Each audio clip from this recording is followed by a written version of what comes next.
My uncle called me one Saturday morning and said, "Your dad's about to call you." I had spent 23 years not knowing my biological father. So when that phone rang, for a moment, I just stared at it. Then I answered, and hearing my dad's voice for the first time was surreal. If you asked me, I couldn't tell you every word that he said that day. I remember trying to make sense of the fact that the man on the other end of the line was my father. Finally. At the time, I was living in Maryland, and he told me that he would be passing through the state in a few weeks on his way up to New York City. There was going to be a big family reunion. His wife would be with him. My siblings, his other children would be with him.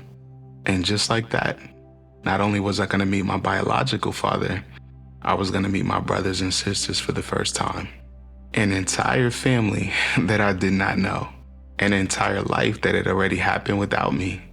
But on the calls that followed between that first conversation and the actual day that he arrived, my father said a lot of the right things, man. The kind of things that a son that's waited 23 years needs to hear. And my hopes, they were pretty high. Higher than they had been in a long time, because for years, I had carried this thought. If he knew about me, then my dad would have come. So I thought maybe this was the answer. Maybe he didn't know. Maybe the missing years had an explanation. Maybe when I finally meet him, I would understand why I had grown up without him.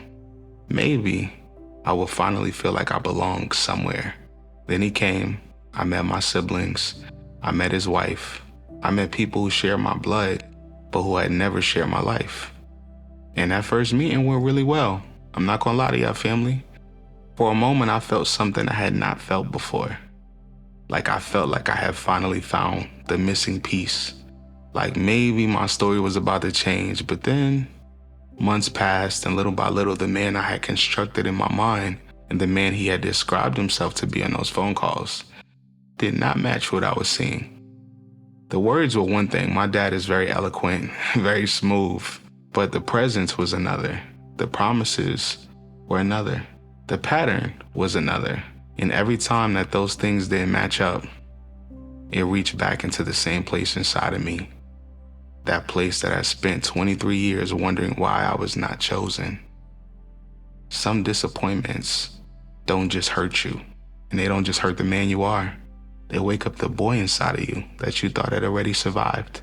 And I didn't have language for that back then. I just knew that I had met my father, and somehow I still felt abandoned. I carried that confusion forward into my romantic relationships, into the way I saw myself, into the way I tried to prove constantly that I was enough. And eventually, I carried it into fatherhood. Because then, my daughter Carrie was born. And from the day that that little girl entered my world, I loved her with everything in me. I was in the delivery room. I was there for all of those moments. There was never a second doubt about my love. I wanted to be the father that I never had. But wanting to be that man and knowing how to become that man were not the same thing. So I read books, I watched the videos, I looked for answers, I kept trying to solve what I thought was a fatherhood problem. And I didn't realize that something much older was still living underneath all of it.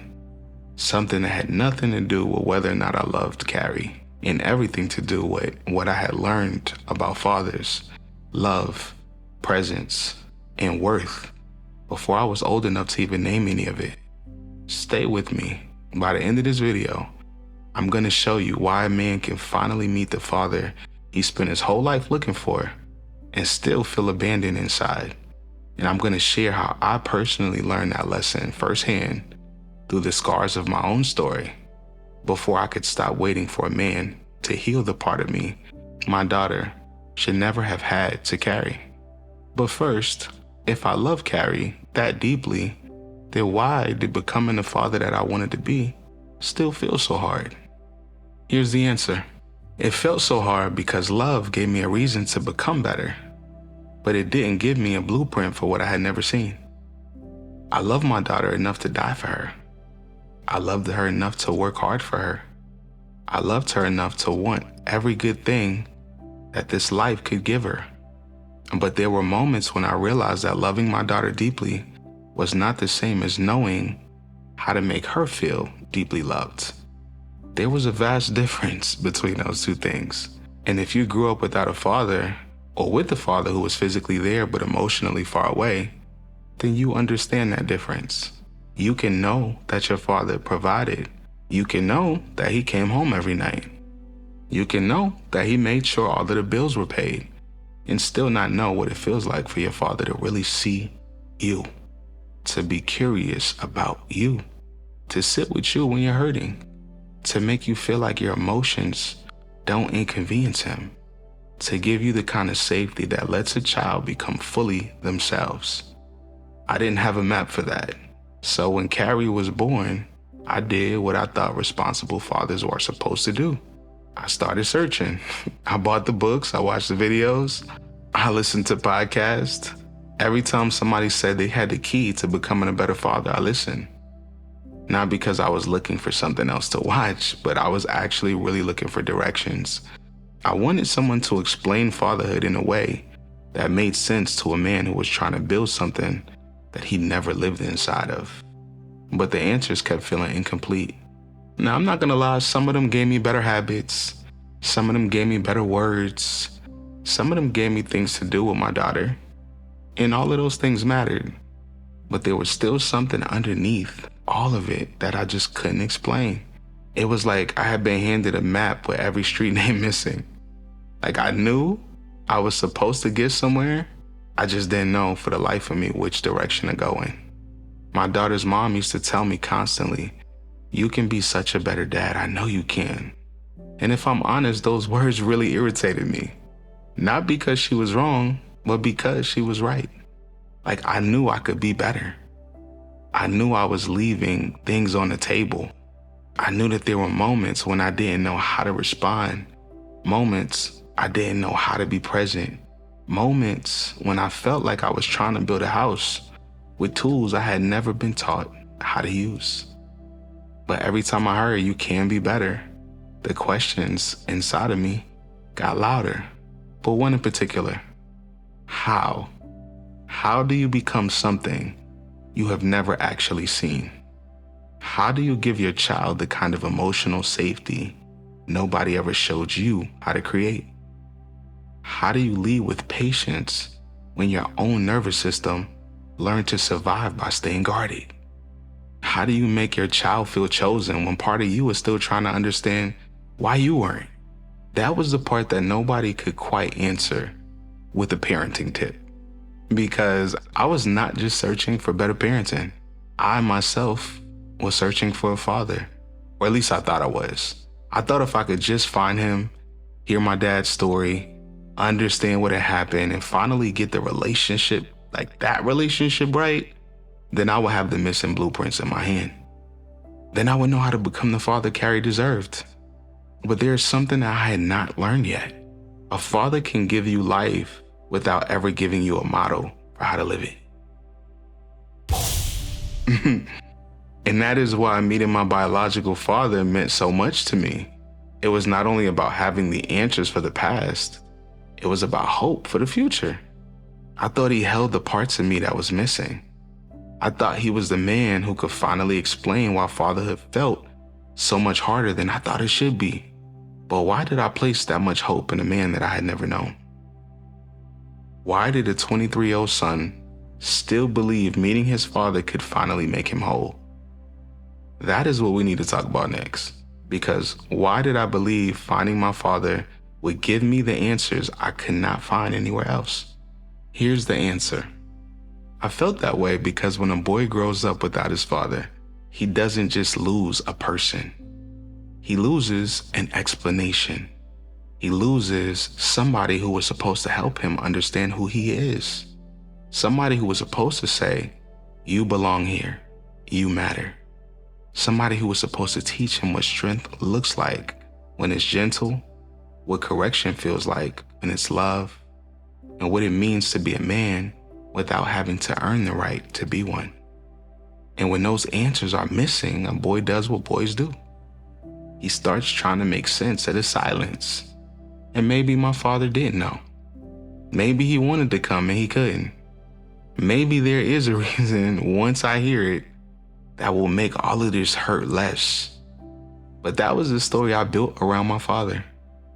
And it wasn't because I was weak, but because hope was easier to carry than the possibility that I had just been left, abandoned, deserted. And when a child cannot get an answer, he'll often create one that he can survive.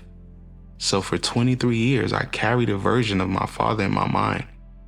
He was not only a man that I hadn't met, he became the man that I believed held the explanation for me. The man who could tell me why I had not been chosen. The man who could finally fill in the blank spaces in my story. So when he called and then told me he was coming through to Maryland with his wife and my brothers and sisters, that hope, it became real again. And when the first meeting went well, I remember looking around at all of these people who share my blood and people who knew things about my father that I didn't. People who had memories with him that I never could have. And I don't know, I just tried to take it all in. But I was happy that I was me and my family. But somewhere inside of me, underneath all of that, I was still waiting to meet my father. Not just the man, the father. And in those first conversations, he said the right things, and he gave me the kind of words that let his son believe that maybe the years apart had not meant what he thought they meant. Maybe my dad really cared. Maybe there was still time. Maybe I had not missed the chance to have a father after all. And family, the hope was not foolish. It was just me being human. A son is supposed to want his father. A son is supposed to hope the door is not closed forever. But what I did not understand then was that I had placed a weight on that relationship that no human being could really carry. I was not only asking my father to be present now, I was quietly asking him to repair every year he had not been. I was asking him to give the adult me what the little boy in me had been waiting on for decades. And no matter how much I wanted it to be true, a man showing up today cannot go backwards and parent the child that you were. Only God can enter the places in your story that happened before you had language for what was being taken from you. Scripture calls God a father to the fatherless, not because he ignores the loss of earthly fathers, but because he refuses to leave a child alone inside of it. The father you did not have may have shaped your story, but he does not get the final word over your identity. That truth would take me some years to really, process and understand. Because I was still looking at my biological father like he was the missing piece. I thought if he becomes who I hope he was, then maybe I can finally become who I'm supposed to be. But God was already doing something deeper in my life. He was showing me that my healing could not depend on another man finally becoming the answer to my pain. It had to begin when I was willing to bring that pain into the light. Still, I was not there yet. I was hopeful. My brother was excited. I ain't gonna hold you. I was trying to believe that this new relationship could become everything I had imagined. And then slowly it started to become clear that the man I hoped for and the man I was experiencing were not the same man. So the next question became, why did finally meeting my father not heal the ache I had carried for 23 years? Why did it just teach me new ways to bleed? And here is the answer to that. Because in meeting him, it gave the little boy inside of me permission to hope again. And hope is a dangerous thing when you have spent your whole life trying not to need it. At first, I was taking it all in. My father was real. My brothers and sisters were real. There was a wife and a family history and memories and inside jokes and an entire world that had existed while I was somewhere outside of it. And I was grateful to finally be invited in. And I wanted so badly to be inside of it that I didn't know how much I actually really wanted it. And I didn't need him to be perfect. I didn't need him to go back and undo 23 years. I just needed to believe that there was a place for me now. But as time passed, something in me started getting confused. The hope I felt when we first met did not become the relationship that I had thought it was becoming. There were moments that left me wondering where I stood with my father. Moments where I would tell myself, maybe you expecting too much, Spence. You doing too much, like we like to say. Moments where I would try to make it make sense. Make it make sense. Moments where I would feel myself doing what I had done as a boy, explaining away the absence so I didn't have to feel like what that actually meant. And that is where it got painful, because I was not only dealing with the man in front of me, I was dealing with every version of myself that had waited for him. The boy who had convinced himself if he knew he would come. The young man who believed that one phone call could explain a lifetime. The father who thought meeting his own dad might finally show him how to become the father that Carrie deserved. So when things didn't become what I hoped, it wasn't just a simple disappointment. It felt like so much bigger than that. It felt like being brought to the edge of this thing you prayed for and realizing it could not hold the weight that you had placed on it. I did not need another reason to believe. I didn't matter. I already had believed that. I needed a father whose life told me that I did. And maybe you know that feeling. Maybe your father didn't leave the house. Maybe he came home every day, paid bills, he sat at the dinner table, he made sure that there was food in the fridge. But when you were hurting, you learned to keep it to yourself. When you had something to say, you learned not to take up too much space. When you needed comfort, you learned to handle it alone. A father can be physically present and still leave a child emotionally hungry. Some children do not grow up missing their father's body. They grow up missing the feeling of being held in his heart. And that is why a father wound is not always one dramatic event. Sometimes it's the slow education of learning not to expect too much from the person you needed most. You become independent before you're ready.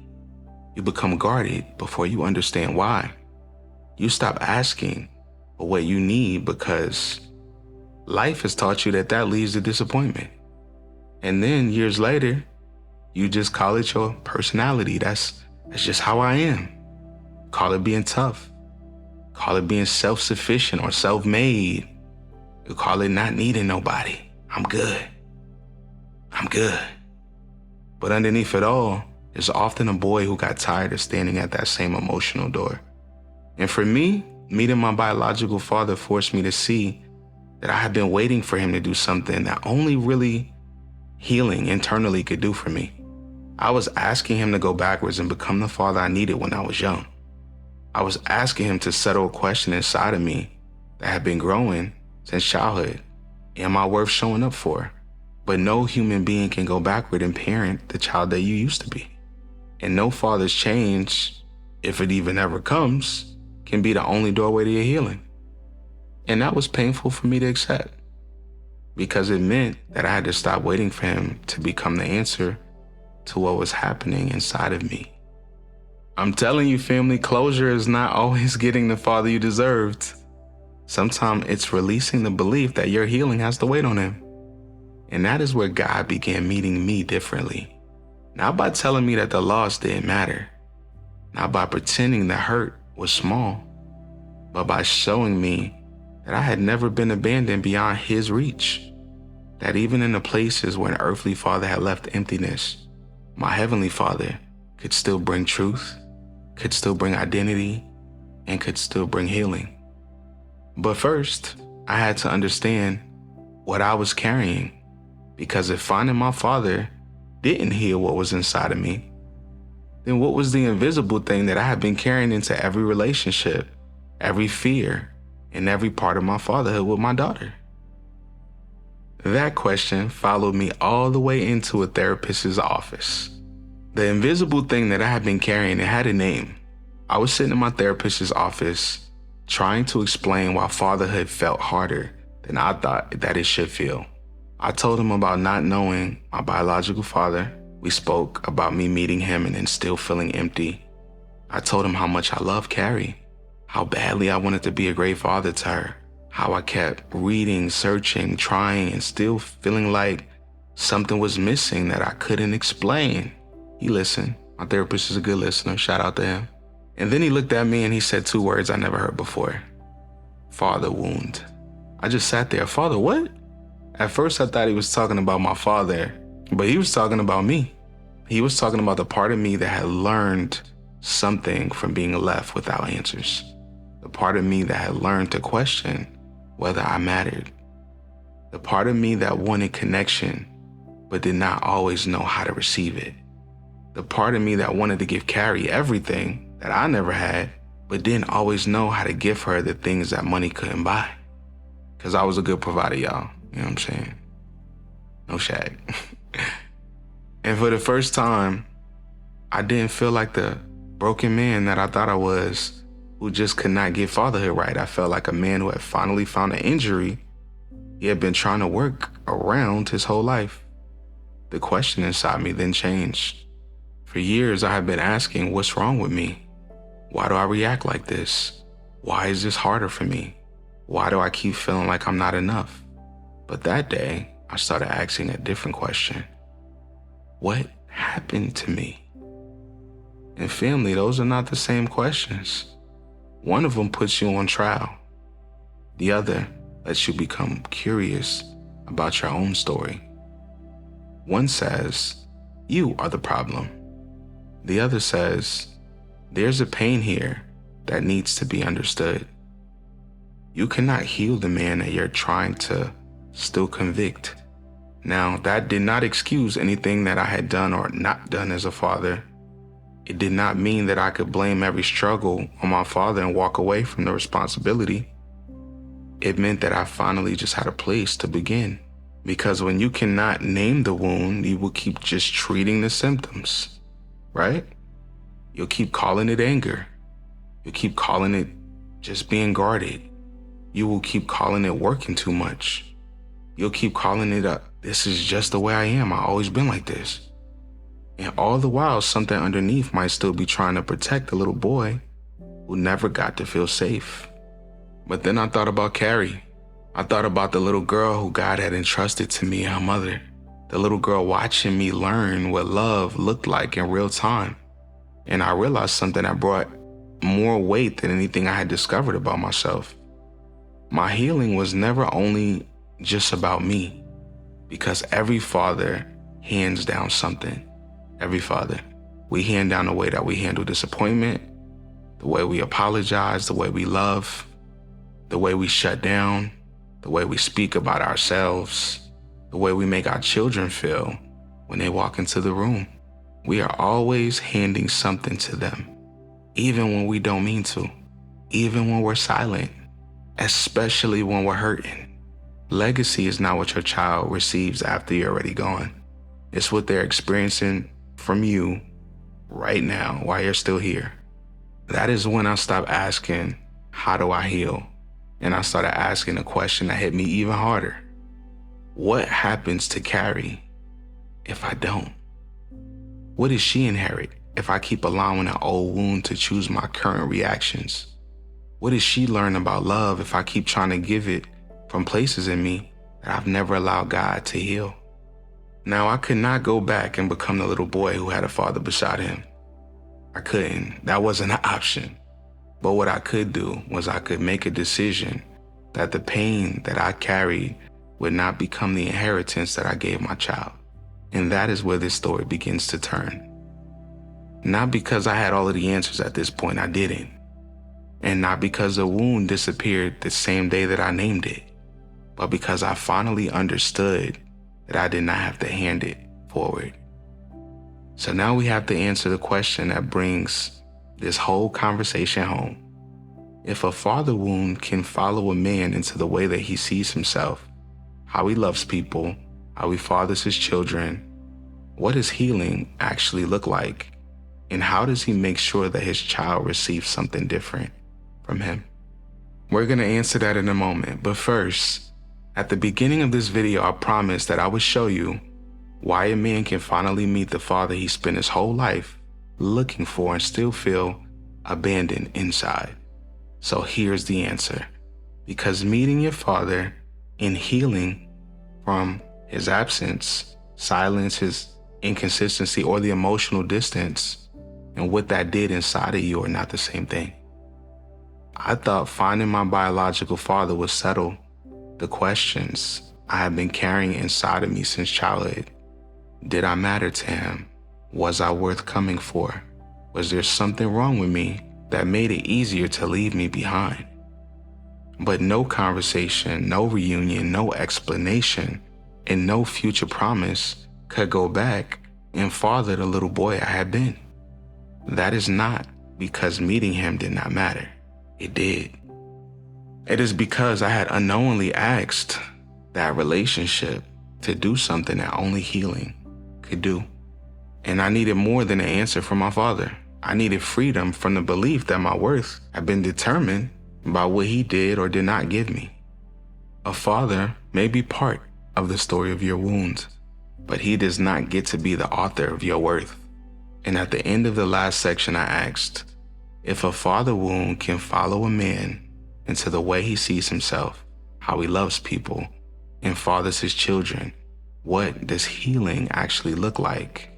And how does he make sure that his child receives something different from him? So here's the answer for that. Healing begins when a man stops hiding from the wound and starts telling the truth about it. When he names what happened. When he grieves what he didn't get. When he learns how that pain has been showing up in his reactions, his relationships, his work, his fears, and his fatherhood. He stops calling a survival strategy his personality.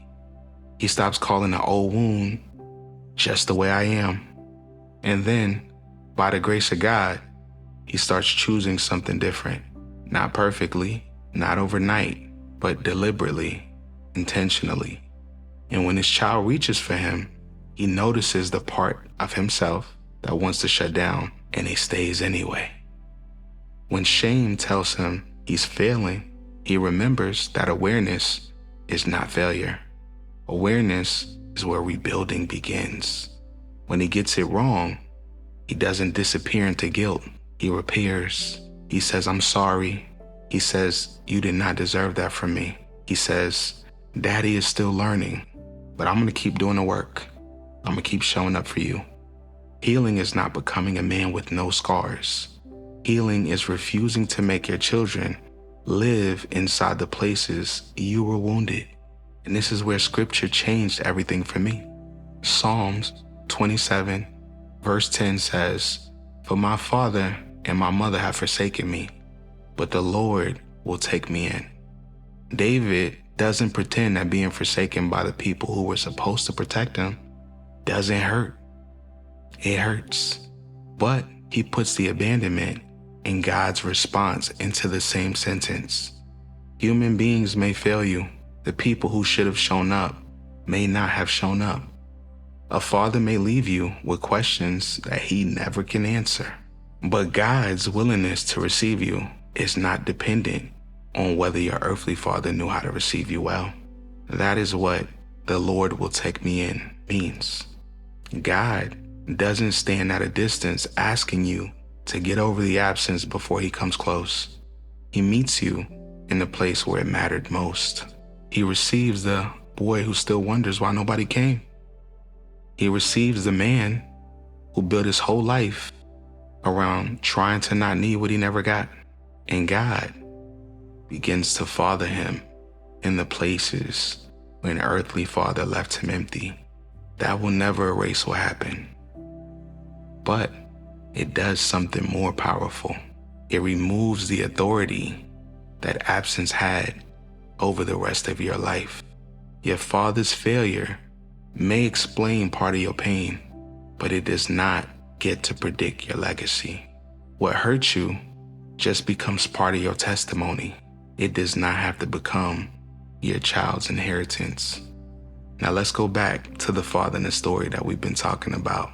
Let's go back to me, to the son sitting on the phone for the first time, hearing his biological father's voice and hoping those few words might finally make the last 23 years make sense. Let's go back to the young version of me meeting My brothers and sisters trying to take the entire family in that I had missed. And let's go back to the father looking at his daughter, Carrie, loving her with everything in him, but still feeling like he was trying to build fatherhood with missing instructions. If I had been able to name my father wound then, I would have understood that I was not failing because I didn't love my daughter enough.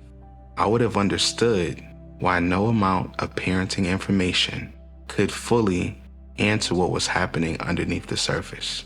I would have been able to see the old fear when it rose up in me, the fear of not being enough, not being chosen, not knowing how to be emotionally present, and recognize it before it decided how I responded to the people I loved. I would have understood that the work was not about becoming a perfect father for Carrie. It was about becoming a safe one. A father who could say, "Baby, I'm learning." A father who could look at his own pain without handing it to her. A father who could give her what I had needed all along, the feeling that she mattered, that she was seen, that she was worth showing up for. But I did not have a book back then. I had not yet written The Father Wound yet. Truthfully, I had not yet learned enough to fully even understand what a father wound was. My therapist had just gave me the word. At that point in my life, I just felt like I was failing constantly. I loved my daughter. I was trying. I really was. I was reading. I was searching. But I could not understand why loving her with everything in me didn't automatically make me feel equipped to be the father that she deserved. I did not yet have language for the wound. I didn't know why certain fears kept rising up. I didn't understand why I could want the connection so badly and still struggle to figure out how to create it. I only knew that I was tired of feeling like I was missing something every time I tried to become better. But after that day in my therapist's office, I started pulling on the thread. I started looking at my story differently. I started paying attention to the patterns I had spent years calling separate problems. And slowly, piece by piece, I began finding the language for what I had been carrying. Those first pieces would eventually become a book called The Father Wound. But I wasn't there yet. I was still at the beginning, still sitting with those two words, still trying to understand how a man could meet his father, love his daughter with everything in him, and still carry pain he couldn't explain. That is where we're gonna go in the next video, next week. Because next, I'm gonna break down what a father wound actually is, not just the pain of the father leaving, but the invisible injury a father's presence, absence, words, or silence can leave behind, and how it can follow a man so quietly that he starts calling it his personality. Because I had spent years asking, what's wrong with me? And I was finally about to learn the question that changed everything. What happened to me? So I'll see you guys next week to continue the story. And if this video gave you value, can you do me a favor?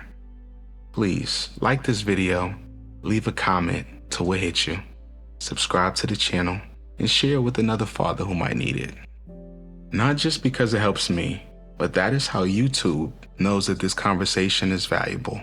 When fathers like you watch, engage, comment, subscribe, and share, that algorithm is more likely to put this message in front of another father who is right where you are, who is also trying to become better for his children without realizing that he's still carrying a pain from his own childhood. I'm building something bigger than a YouTube channel. I'm building a brotherhood for fathers, a safe place for daddies to put down the heavy things, to get honest, to get support, and become the men our families deserve. That kind of brotherhood has been missing for too long. I love you guys as my family, and I appreciate you for sharing your time with me and for watching. Thank you. My name is Spence Harris, and I'm the Daddy's coach.